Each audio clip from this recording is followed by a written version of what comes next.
Hi, welcome to Jeni's kitchen. நான் உங்க Jenny. இன்னைக்கு நம்ம பார்க்க போகிறது முட்டை குழம்பு. முட்டை குழம்பு வந்து நம்ம முழுசாக போட போகிறது இல்லை, நம்ம வந்து உடச்சி தான் இன்னைக்கு செய்ய போகிறோம். அதுக்கு நான் தேவையான பொருட்கள்லாம் எடுத்து வச்சுட்டேன். ஃபஸ்ட்டு ஒரு குட்டியாக 3 தக்காளி எடுத்திருக்கேன். நீங்கள் வந்து பெரிய தக்காளினா 2 எடுத்துக்கோங்க. அப்புறம் இது வந்து ஒரு பெரிய வெங்காயம் எடுத்திருக்கேன். இது வந்து 2 பச்சை மிளகா கட் பண்ணி வச்சுருக்கேன். இஞ்சி பூண்டு கொஞ்சோண்டு, அப்புறம் ஒரு கருவேப்பிலை. நான் வந்து 5 முட்டை வச்சு செய்ய போகிறேன். நீங்கள் வந்து உங்களுக்கு தேவையான அளவு முட்டை எடுத்துக்கலாம். அதுக்கப்புறம் இங்கே மசாலா ஐட்டம்ஸ்லாம் எடுத்து வச்சுருக்கேன். இது என்னென்னா 2 ஸ்பூன் வந்து மிளகாத்தூள், 2 ஸ்பூன் தனியா, அப்புறம் 1 டேபிள் ஸ்பூன் மஞ்சள்தூள். இது வந்து கரம் மசாலா 2 ஸ்பூன். இது வந்து கொஞ்சோண்டு சோம்பு. இந்த மசாலா வந்து எதுக்குன்னா நம்ம குழம்புக்கு தேவையான மசாலாலாம் இதில் எடுத்து வச்சுருக்கேன். இது எதுக்குன்னா வந்து டேஸ்ட்டுக்காக. லைக் என்னென்ன எடுத்து ஆட் பண்ணியிருக்கேன்னா, ஒரு ஹாஃப் மூடி தேங்காய் சைஸ் வந்து இந்த சைஸில், இது வந்து ஹாஃப் மூடி சின்ன தேங்காய் தான். இதில் வந்து ஹாஃப் மூடி எடுத்திருக்கேன். அப்புறம் கொஞ்சோண்டு கசகசா, அதுக்கப்புறம் கொஞ்சோண்டு சோம்பு, அதுக்கப்புறம் கொஞ்சம் ஒரு 4 முந்திரி பருப்பு ஆட் பண்ணியிருக்கேன். அப்புறம் கொஞ்சோண்டு பொட்டுக்கலை இருந்தால் பொட்டுக்கலை ஆட் பண்ணிக்கோங்க. நான் இதில் ஆட் பண்ணல, நீங்கள் வந்து கொஞ்சோண்டு பொட்டுக்கலை சேர்த்துக்கோங்க. இதெல்லாம் சேர்த்து நான் வந்து மிக்ஸ் பண்ணி மிக்சரில் போட்டு அரைச்சி வச்சுருக்கேன். இப்போ நம்ம வந்து எப்படி குழம்பு பண்ணலான்றதை பார்க்கலாம். நான் இப்போ சட்டி காய வச்சுருக்கேன். கொஞ்சோண்டு எண்ணெய் ஆட் பண்ணிக்கலாம். தேவையான எண்ணெய் ஆட் பண்ணிட்டேன். இதில் வந்து சோம்பு ஆட் பண்ணிக்கிறேன். சோம்பு எண்ணெய் காஞ்சதும் சோம்பு சேர்த்துருங்க.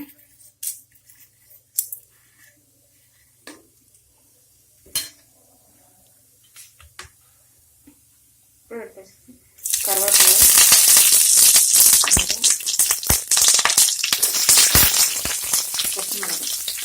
பச்சை மிளகாய் ஆட் பண்ணிடுங்க.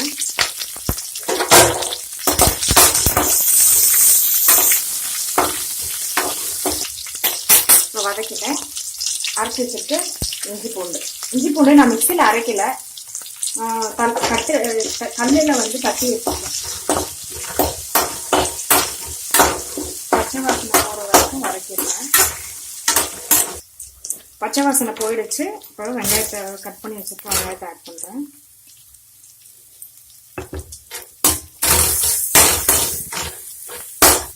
வெங்காயம் வதங்கிடுச்சு. இப்போ நான் தக்காளி ஆட் பண்ணுறேன்.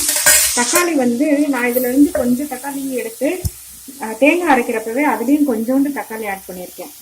அதே 3 தக்காளி தான். அதில் கொஞ்சம் தேங்காவோட சேர்த்து அரைச்சி டேஸ்ட்டுக்காக மசாலாக்காக எடுத்துருக்கேன்.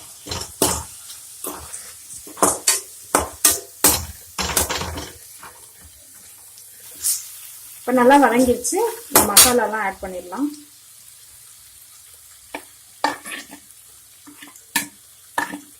கரம் மசாலா, மஞ்சத்தூள், அப்புறம் மிளகாத்தூள், மல்லி எல்லாத்தையும் மொத்தமாக ஆட் பண்ணுறேன்.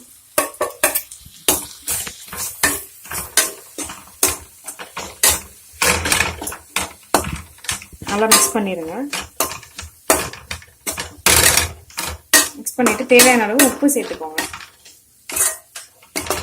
குழம்புக்கு தேவையான அளவு உப்பு 2 ஸ்பூன் ஆட் பண்ணுறேன். இது வந்து ராக் சால்ட்டு, அதனால கொஞ்சம் கூடவே ஆட் பண்ணுறேன்.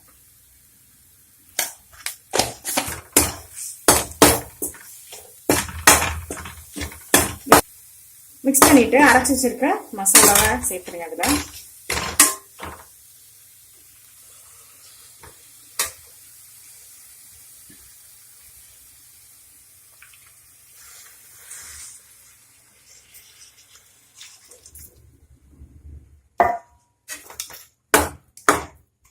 இதில் தண்ணி இன்னும் கொஞ்சம் ஆட் பண்ணிக்கோங்க.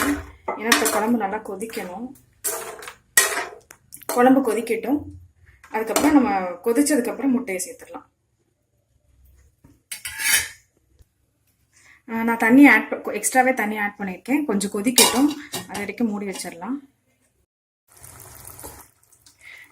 குழம்பு ஓரளவு கொதிச்சிருச்சு. இப்போ என்ன பண்ண போறேன்னா முட்டையை வந்து உடச்சி ஊற்ற போகிறேன். முட்டையை உடச்சி என்ன பண்ணணும்னா ஒரே இடத்துல ஊற்றுங்க.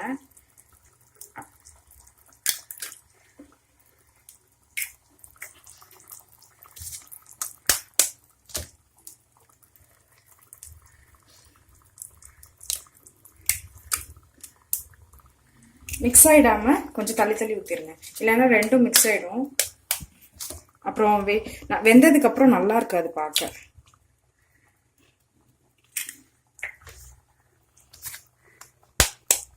அது வரைக்கும் குழம்பை கிண்டிடாதீங்க. முட்டையை ஊற்றிட்டு அதே மாதிரி கொஞ்சம் மூடி வச்சிருங்க.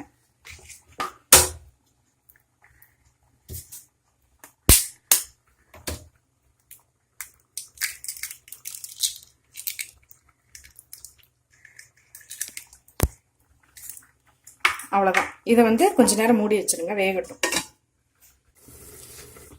இப்போ நம்ம திறந்து பார்க்கலாம். முட்டை நல்லா வெந்துருச்சு. இங்கே பார்த்தீங்களா, உடையவே இல்லை. அதுக்கு தான் நான் வந்து முன்னாடியே சொன்னேன் இல்லையா, ஒரே சைடில் போடணும் அப்படின்னு சொல்லிட்டு. ஸ்ப்ரெட் ஆகாமல் ஒரே இடத்துல இருக்கு. முட்டை நல்லா வெந்துருச்சு. நம்ம ஆஃப் பண்ணிடலாம்.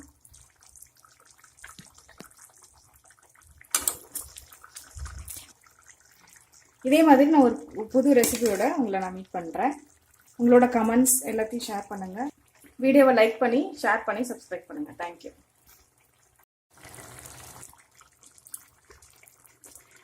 இறக்குறப்போ கொஞ்சோண்டு கொத்தமல்லி வந்து போட்டுருங்க.